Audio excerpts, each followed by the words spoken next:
feel alone a lot of the times. I feel alone like every day. So when you were placed in foster moves and stuff, how much notice did they give you in between moves or things like that? So the first time that I was removed from my mother's care, I found out the day of that I was moving.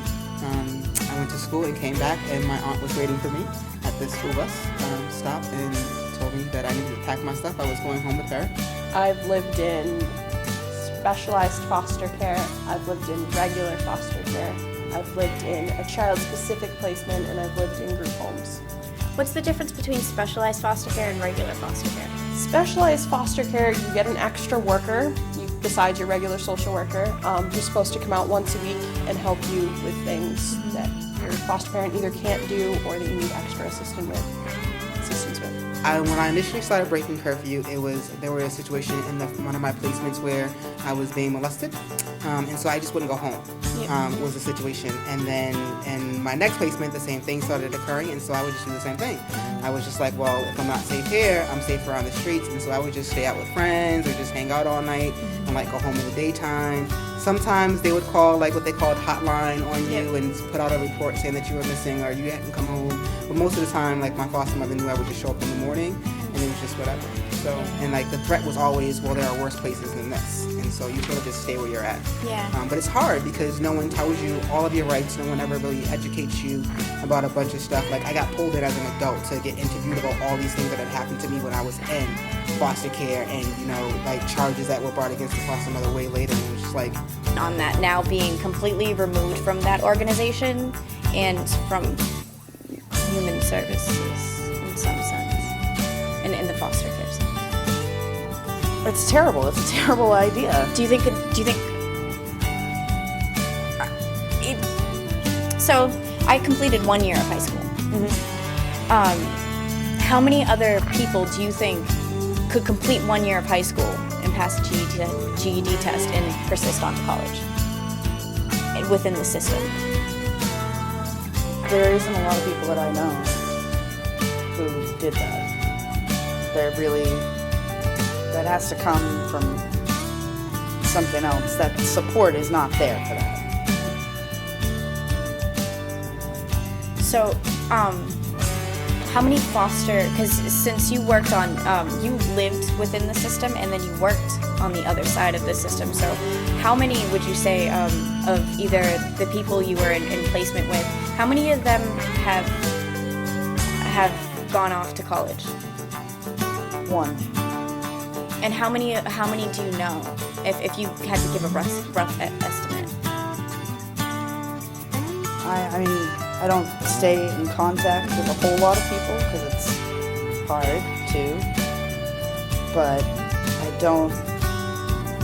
I know a couple of people who maybe took a few classes and dropped it. After attending 5 different high schools, I finally graduated from night school. What made it so difficult, and what brought you to night school? Why couldn't you just persist in a school and graduate in a timely manner? They moved me so many times for things that weren't my fault or misconstrued situations or things like that. I had to go to night school because no one would keep me. They punished me at my group homes for doing homework. I had to attend the activities. If there was an activity on Tuesday nights, I wasn't doing that essay.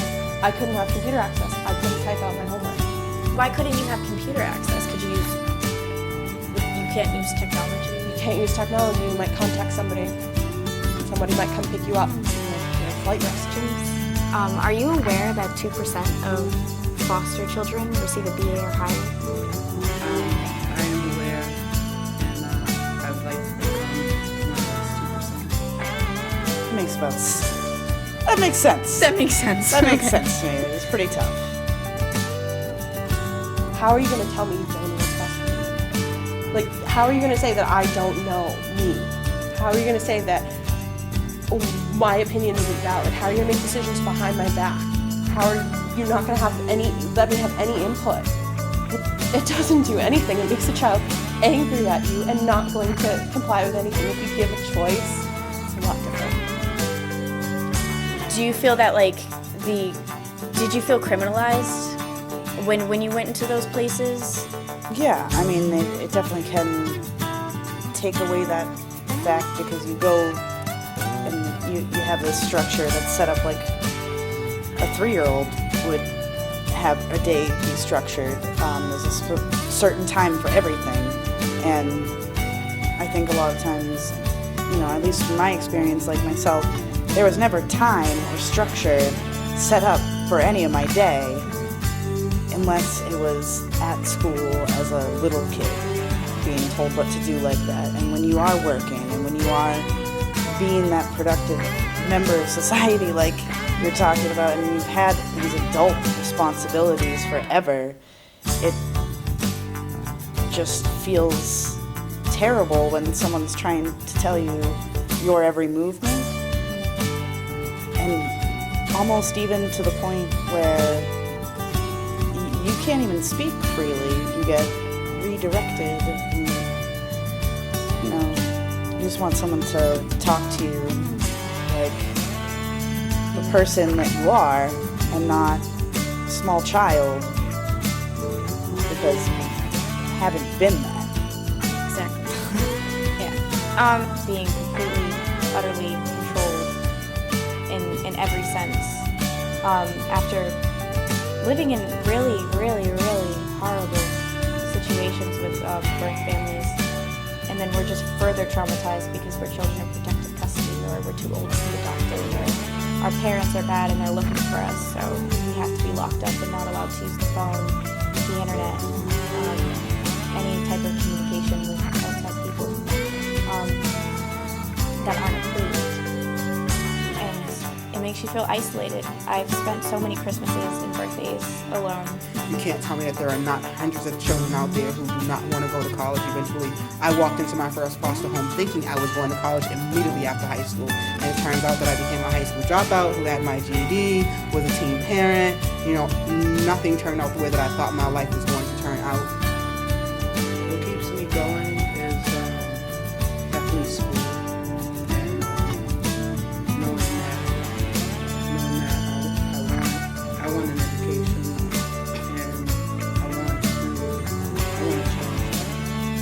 change. Last year started a new tradition. It's baking cupcakes for homeless people, but I don't bring them to the shelters. I bring them along the streets that people are on the streets on Christmas, like throughout the day, and when shelters kick them out because they can't stay there even though it's Christmas and they can't stay inside. So I find those people and I give them cupcakes. I would say that if I'm going to give credit to DCF for my degrees, it's for doing all the things that they did wrong. For doing all that stuff wrong. It pushed me to go out there and educate myself. It pushed me to want to help people like me. And so, I went to school and I studied, sociology and psychology and eventually social work because I wanted to be that person who knew the rules, who knew the policies, and was able to go into communities and talk to people and help them to understand what all their opportunities were. And when I first started to work for a college, full-time, I started working in the admissions office.